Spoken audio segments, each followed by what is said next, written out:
تو با تو در مانم تو بودی ای سر مادر خاکی تو را جنگی اجازت به خبر کاشکی پیش از تو من میکردم از دنیا سفر از غمت روزی مرا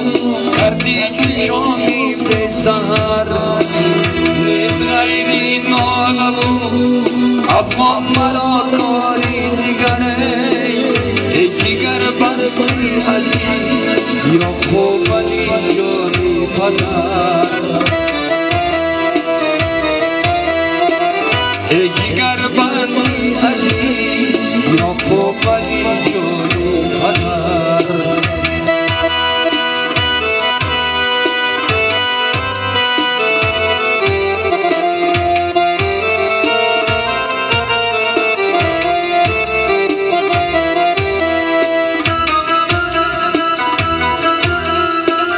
دشمنی بدخواهش تو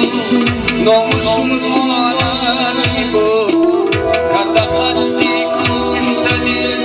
لطیف بر جانه بود در قلبی جانه رفی کسی نگریانه بود در بلد آخیر بچم یاری قدردانه بود صدر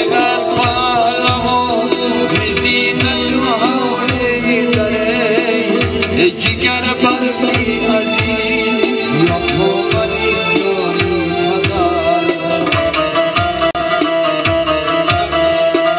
ای جگر بندی عزیز یا خوبنی جانی پدر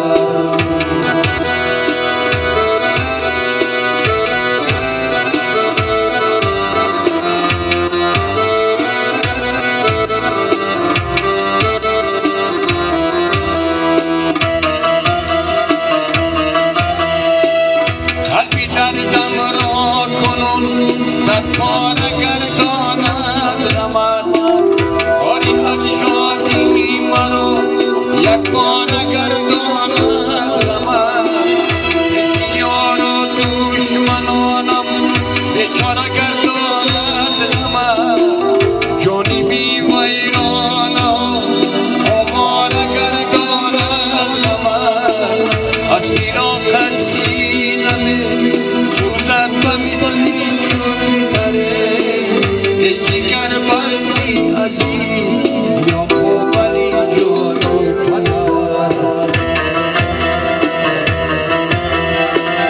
از فراق سینه سوزد و میزنی جوری جگر بندی عزیز یا خوبنی جانی پدر جگر بندی عزیز قربان علی جانی پدر ای جگر بندی عزیز یا خوبنی جانی پدر